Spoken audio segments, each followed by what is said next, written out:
فأتبعهم فرعون وجنوده بغيا وعدوا حتى إذا أدركه الغرق قال آمنت أنه لا إله إلا الذي آمنت به بنو إسرائيل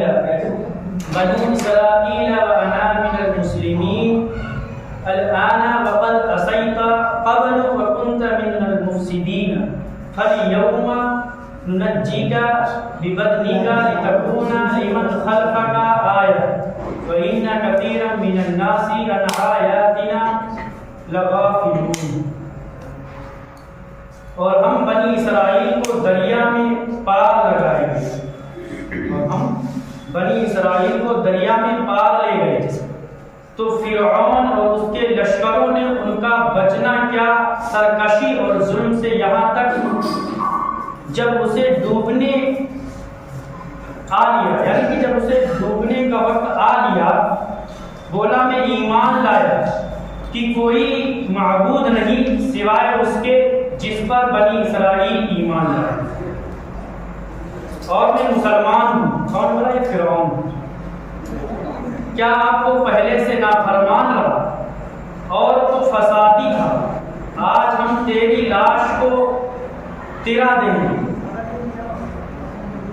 تند موجوں سے باہر پھینک دیں گے اور باقی رکھیں گے کہ تو اپنے پچھلوں کے لیے نشانی ہو. باقی رکھیں گے کہ تو اپنے پچھلوں سے نشانی کے لیے. اور بے شک لوگ ہماری آیتوں سے غافل ہیں، اور بے شک لوگ ہماری آیتوں سے غافل ہیں. سبحان اللہ، مالک الملک کی کتنی عظیم قدرت ہے کہ وہ شخص جو کبھی انا ربکم الاعلی یعنی کہ خود کو رب کہلوایا، ٹھیک ہے، اس کے بارے میں انا ربکم الاعلی میں تمہارا بڑا رب ہے، یہ فرعون نے کہا کا دعویٰ کرتا تھا کہ آج جب اس کی گرفت میں آتا، یعنی کہ آج جب دریا میں غرق ہو جائے گا، گرفت میں آتا ہے، دریا کی طغیانی میں شدید موجوں کے تھپیڑوں میں آتے ہی ایک مرتبہ نہیں بلکہ 3 مرتبہ ایمان لاتا ہے.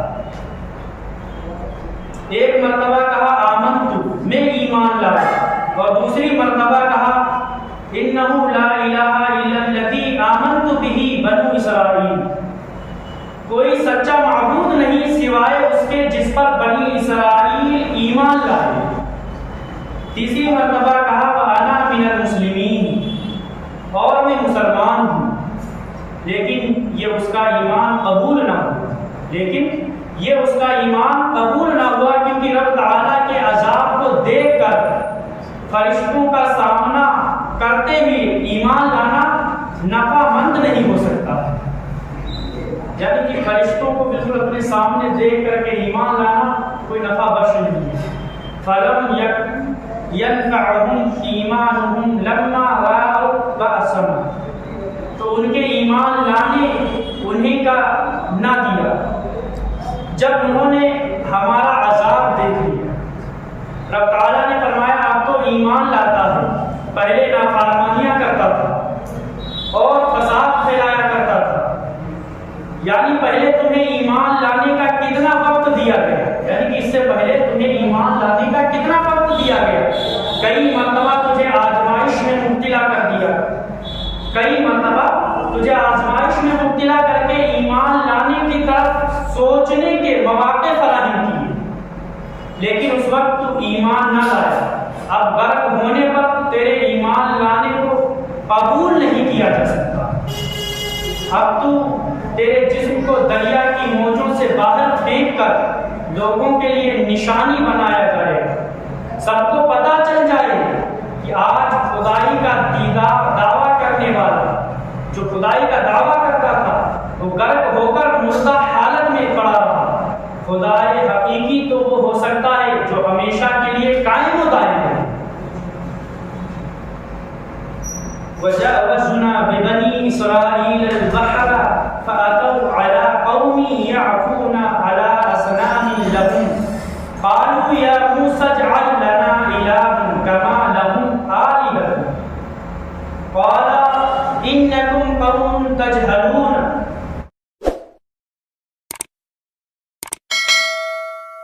ان هؤلاء متبر ما هم فيه وباطل ما كانوا يعملون قال أغير الله أبغيكم إلها وهو فضلكم على العالمين. اور ہم نے بنی اسرائیل کو دریا پار اتارا تو ان کا گزر ایک ایسی قوم پر ہوا کہ اپنے بتوں کے آگے آسن مارتے تھے. بولے اے موسیٰ علیہ السلام ہمیں ایک خدا بنا دے جیسے ان کے لیے اتنے خدا ہیں. آپ نے فرمایا تم ضرور جاہل لوگوں میں سے ہو. یہ حال تو بربادی کا ہے جس میں یہ لوگ ہیں اور جو کچھ کر رہے ہیں وہ سراسر باطل ہے. آپ نے کہا کہ اللہ تعالیٰ کے سوا تمہارا اور کوئی خدا تلاش کروں حالانکہ اس نے تمہیں زمانہ پر فضیلت دی. اس نے تمہیں زمانے پر فضیلت دی ہے. اللہ تعالیٰ نے جب بنی اسرائیل کے دشمنوں کو ہلاک کر دیا جس کا وہ مشاہدہ کر رہے تھے یعنی کہ جس کو وہ دیکھ رہے تھے انہیں دریا سے سلامتی سے گزار دیا. حق تو یہ تھا کہ وہ اللہ تبارک و تعالیٰ کا شکریہ ادا کرتے لیکن رب تعالیٰ نے ان کی جہالت کا تذکرہ فرمایا کہ وہ کتنے جاہل اور ناشکرے لوگ تھے کہ وہ بت پرستوں کو دیکھ کر کہنے لگے ہمیں بھی ایسا خدا بنا دو, ہمارے لیے بھی ایک ایسا خدا بنا دو.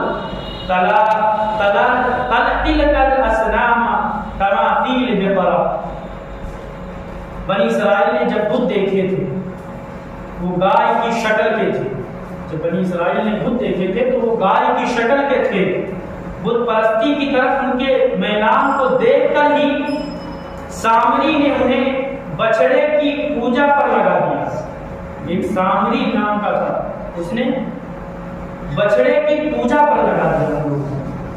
موسیٰ علیہ السلام نے انہیں کہا کہ تم جاہل لوگ ہو, کیا تمہیں نہیں کہ عبادت تو اعلیٰ درجے کی تعظیم کا نام ہے. عبادت تو اعلیٰ درجے کی تعظیم کا نام ہے اور اعلیٰ درجے کی تعظیم اسی ذات کی ہو سکتی ہے جس کے عظیم انعامات ہوں اور سب سے بڑے انعامات جسم کی تخلیق, زندگی عطا کرنا, خواہشات قدرت عطا کرنا اور نفع مند اشیاء کا پیدا کرنا اور نفع مند اشیاء کو پیدا کرنے پر قادر بھی ہونا سوائے اللہ تعالیٰ کے اور کوئی نہیں ہے اور عبادت کے لائق بھی اسی کے سوا کوئی بھی نہیں. یعنی کہ رب تبارک و تعالیٰ کے علاوہ کوئی عبادت کے لائق نہیں ہے. موسیٰ علیہ السلام نے اپنی قوم کو پہلے ہی بتا دیا تھا کہ جب اللہ تعالیٰ ہمیں فرعونیوں سے نجات دے گا تو میں تمہیں رب تعالیٰ سے ایک کتاب لا کر دوں گا. رب تبارک و تعالیٰ سے ایک کتاب لا کر دوں گا جس میں حرام و حلال امر نہیں کا ذکر ہوگا, امر و نہیں کا ذکر ہوگا. اسی وعدہ کے مطابق آپ اللہ تبارک و تعالیٰ کے حکم سے تورات لینے طور پر آئے. وَوَعَدْنَا مُوسَىٰ 30 لَيْلَةً وَأَتْمَمْنَاهَا بِعَشْرٍ فَتَمَّ مِيقَاتُ رَبِّهِ 40 لَيْلَةً وَقَالَ مُوسَىٰ لِأَخِيهِ هَلْ هَارُونَ اخْلُفْنِي فِي قَوْمِي وَأَصْلِحْ لِي وَلَا تَتَّبِعْ سَبِيلَ الْمُفْسِدِينَ. اور ہم نے موسیٰ علیہ السلام سے 30 رات کا وعدہ فرمایا, اس نے رب تبارک و تعالیٰ نے, اور ان میں 10 اور بڑھا کر پوری تو اس کے رب کا وعدہ پورے 40 رات کا ہوا. ٹھیک ہے.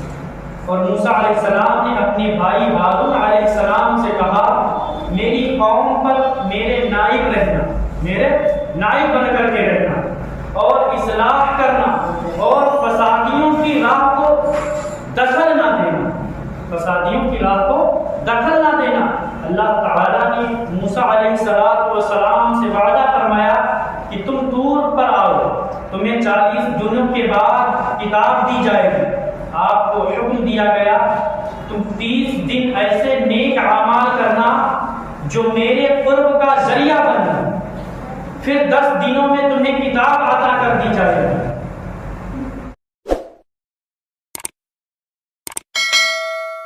ٹھیک ہے. تم ایسے کام کرنا، ایسے نیک اعمال کرنا جس سے جو میرے قرب کا ذریعہ بن جائے، اور پھر 10 دن میں تمہیں وہ کتاب دی جائے گی، تو ٹوٹل 40 دن بھی، اس طرح 30 دنوں کا وعدہ 40 دنوں تک کا ہوا۔ اور یہ بھی بیان کیا گیا ہے کہ موسیٰ علیہ السلام کو ذی قعدہ کے 30 روزے رکھنے کا حکم دیا ہے۔ جب آپ نے 30 دن کے روزے مکمل کر لیے تو منہ میں بو نامناسب سمجھ کر مسواک کی فرشتوں نے کہا کہ ہم تو تمہارے منہ سے کستوری کی خوشبو سونگھ رہے ہیں، لیکن تم نے مسواک کر کے ضائع کر دیا۔ تو اللہ تعالیٰ نے آپ کو وحی کی، اما علمت ان خلوف فما الصائم اطیب عندی من ریح المسک، کیا تمہیں معلوم نہیں کہ روزے دار کے منہ کی بو میرے نزدیک کستوری سے بھی زیادہ اچھی ہے۔ آپ کو اللہ تعالیٰ نے حکم دیا کہ ذی الحجہ کے 10 روزے اور رکھیں، اس طرح 40 دن بڑھا کر 40 کر دیے گئے۔ موسیٰ علیہ السلام نے جاتے ہی اپنے بڑے بھائی ہارون علیہ السلام کو اپنا نائب بنایا، جو خود بھی مستقل نبی تھے۔ یہ نیابت نبوت میں نہیں تھی، بلکہ رسالت میں تھی، یعنی حضرت ہارون علیہ السلام فقط نبی تھے اور موسیٰ علیہ السلام رسول بھی تھے۔ اس لیے آپ نے انہیں اپنے منصب رسالت کا نائب اور خلیفہ بنایا، وہ بھی فقط طور سے واپسی تک کے۔ ہاں، رسول بھی، موسیٰ علیہ السلام رسول بھی۔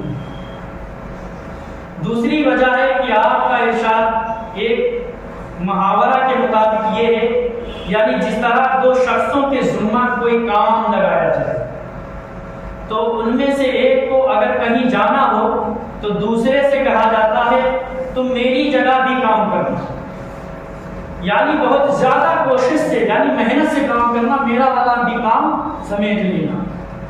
ایسے پتا چلا کہ تم 2 آدمیوں کی جگہ کام کر رہے ہو، اس طرح سے پتا چلا کہ تم 2 آدمیوں کی جگہ کام کر رہے ہو۔ اسی طرح حضرت موسیٰ علیہ السلام نے اپنے بھائی ہارون علیہ السلام کو اپنا نائب بنا کر کے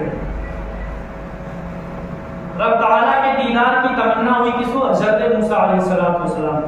وَلَمَّا جَاءَ مُوسَىٰ لِمِيقَاتِنَا وَكَلَّمَهُ رَبُّهُ قَالَ رَبِّ أَرِنِي أَنظُرْ إِلَيْكَ قَالَ لَن تَرَانِي وَلَكِنْ انظُرْنِي إِلَى الْجَبَلِ فَإِنِ اسْتَقَرَّ مَكَانَهُ فَسَوْفَ تَرَانِي فَلَمَّا تَجَلَّىٰ رَبُّهُ الْجَبَلِ فَجَعَلَهُ دَكًّا وَخَرَّ مُوسَىٰ صَعِقًا۔ جب موسیٰ علیہ السلام ہمارے وعدے پر حاضر ہوئے، موسیٰ علیہ السلام ہمارے وعدے پر، رب تبارک و تعالیٰ کے وعدے پر حاضر ہوئے اور ان سے ان کے رب نے کلام فرمایا، عرض کیے میرے رب مجھے اپنا دیدار کرا کہ میں تجھے دیکھوں۔ فرمایا تو مجھے ہرگز نہ دیکھ سکے گا۔ رب تبارک و تعالیٰ نے فرمایا تو مجھے ہرگز نہ دیکھ سکے گا، ہاں اس پہاڑ کی طرف دیکھ، یہ اگر اپنی جگہ پر ٹھہرا رہا تو عنقریب اللہ تو مجھے دیکھ لے گا، یعنی کہ اس پہاڑ کی طرف دیکھ، یہ اگر اپنی جگہ پر ٹھہرا رہا تو عنقریب مجھے دیکھ لے گا۔ پھر جب اس کے رب نے پہاڑ پر اپنا نور چمکایا، اسے پاش پاش کر دیا، ریزہ ریزہ کر دیا، اور موسیٰ علیہ السلام بے ہوش ہو کر گر گئے۔ اللہ تعالیٰ نے حضرت موسیٰ علیہ السلام سے کلام فرمایا، البتہ اس کلام کی حقیقت کو بیان کرنا ممکن نہیں ہے۔ جب موسیٰ علیہ السلام کلام سننے کے لیے حاضر ہوئے تو آپ نے طہارت کی اور پاکیزہ لباس پہنا اور روزہ رکھ کر طور سینا میں حاضر ہوئے، طور سینا پہاڑ پر حاضر ہوئے۔ اللہ تبارک و تعالیٰ نے ایک بادل نازل فرمایا جس نے پہاڑ کو ہر طرف بقدر 4 فرنگ کے ڈھانک رکھا تھا، چھپا رکھا تھا اس پہاڑ کو۔ شیاطین اور زمین کے جانور یہاں تک کہ ساتھ رہنے والے فرشتے تک وہاں سے علیحدہ کر دیے گئے تھے، یعنی کہ جو کرامن کاتبین وغیرہ رہتے ہیں یہ سب علیحدہ کر دیے گئے تھے اس میں، اور آپ کے لیے آسمان کھول دیا گیا تھا۔ تو آپ نے فرشتوں کو دیکھا، اور آپ نے عرش مولا کو دیکھا، لوح محفوظ کو دیکھا۔ اللہ تعالیٰ نے آپ سے کلام فرمایا، آپ نے اس کی بارگاہ میں اپنی مشروعات پیش کی۔ حضرت جبریل علیہ السلام اگرچہ ساتھ تھے، لیکن وہ بھی رب تعالیٰ کی قدرت سے حضرت موسیٰ علیہ السلام اور رب تعالیٰ کے درمیان ہونے والے کلامات کو نہ سن سکے، ہونے والے کلام کو نہ سن سکے، یعنی کہ کیا بات چیت ہوئی ہے، کیا گفتگو ہوئی ہے، حضرت جبریل علیہ السلام بھی نہیں سن سکے۔ کیوں؟ اللہ تبارک و تعالیٰ کی قدرت سے۔ موسیٰ علیہ السلام نے رب تعالیٰ سے کلام کو سن کر ایسی لذت محسوس کی کہ آپ کے دل میں رب تعالیٰ کو دیکھنے کی خواہش پیدا ہوئی، یعنی کہ حضرت موسیٰ علیہ السلام نے جب رب تعالیٰ سے کلام کیا، گفتگو کی، تو ایسی لذت محسوس ہوئی کہ رب تبارک و تعالیٰ کو دیکھنے کی ان کے دل میں خواہش پیدا ہو گئی اسی وقت۔ اور آج کی اللہ تعالیٰ میں تجھے دیکھنا چاہتا ہوں، میں تجھے دیکھنا چاہتا ہوں، تو مجھے اپنا دیدار سے مشرف فرما۔ رب تعالیٰ نے فرمایا تم مجھے نہیں دیکھ سکتے، یہ نہیں فرمایا تم مجھے نہیں دیکھا جا سکتا۔ رب تبارک و تعالیٰ نے یہ نہیں فرمایا کہ مجھے نہیں دیکھا جا سکتا، رب تبارک و تعالیٰ نے یہ فرمایا کہ تم مجھے نہیں دیکھ سکتے۔ یہی وجہ ہے کہ حضور آقا علیہ السلام نے معراج کی رات رب کا دیدار کیا، اور نیز دیکھنے کی نفی دنیا سے متعلق نہیں ہے، دیکھنے کی جو نفی کی گئی ہے وہ دنیا سے متصل نہیں ہے، متعلق نہیں ہے۔ جنت میں مومنین رب تبارک و تعالیٰ کا دیدار کریں گے، یہ حدیث شریف موجود ہے، ٹھیک ہے۔ موسیٰ علیہ السلام کا سوال کرنا ہی اس چیز پر دلالت کر رہا ہے کہ آپ نے ممکن چیز کا سوال کیا، یعنی کہ حضرت موسیٰ علیہ السلام نے ممکن چیز کا سوال کیا۔ اگر رب تعالیٰ کو دیکھنا محال ہوتا، یعنی کہ رب تعالیٰ کو اگر دیکھا نہیں جا سکتا تھا، محال ہوتا، تو آپ سوال ہی نہیں کرتے کہ اے پاک پروردگار عالم جو تجھے دیکھنا چاہتا۔ رب تعالیٰ نے فرمایا میں اپنی تجلیات کا ظہور پہاڑ پر کرتا ہوں، میں اپنی تجلیات کا ظہور پہاڑ پر کرتا ہوں، تم پہاڑ کو دیکھو، اگر تم نے پہاڑ کو دیکھ لیا تو سمجھنا کہ مجھے بھی دیکھ لو گے۔ لیکن رب تعالیٰ کی تجلیات کی طاقت پہاڑ نہ لا سکا، اور وہ قائم رہتا بلکہ وہ بھی پاش ہو گیا، طاقت نہ لا سکتا، جسے کہ جس طرح سے تھا اس طرح سے قائم رہتا، مگر وہ اس طرح سے قائم نہ رہا بلکہ ریزہ ہو گیا، بالکل بھوسا بن گیا۔ اور موسیٰ علیہ السلام بھی بے ہوش ہو کر، بے قرار ہو کر، بے ہوش ہو کر رہ گئے اور اس کی تاب نہ لا سکے۔ قال فإنا قد فتنا قومك من بعدك وأضلهم السامري فرجع موسى إلى قومه غضبان آسفا قال يا قوم ألم يعدكم ربكم وعدا حسنا أفطال عليكم العهد أم أردتم أن يحل عليكم غضب من ربكم فأخلفتم موعدي قالوا ما أخلفنا موعدك بملكنا ولنكونن حملنا أوزارا من زينة القوم فقذفناها فكذلك ألقى السامري فأخرج لهم عجلا جسدا له خوار فقالوا هذا إلهكم وإله موسى فنسي أفلا يرون ألا يرجع إليهم قولا ولا يمين لهم ضرا ولا نفع۔ رب تعالیٰ نے کہا ہم نے تیرے آنے کے بعد، رب تبارک و تعالیٰ نے کہا ہم نے تیرے آنے کے بعد تیری قوم کو بلا میں ڈالا، بلا اور مصیبت میں ڈالا، اور انہیں سامری نے گمراہ کر دیا، گمراہ کر دیا۔ تو موسیٰ علیہ السلام اپنی قوم کی طرف پلٹے،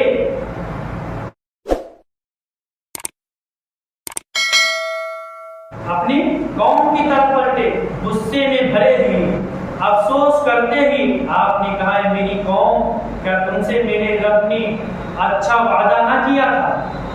میری قوم کیا تم سے میرے رب نے اچھا وعدہ نہ کیا تھا؟ کیا تم پر لمبی مدت گزری یا تم نے چاہا کہ تم پر تمہارے رب کا غضب نازل ہو، عذاب ہو اترے، تم نے میرے وعدے کے خلاف کام کیا؟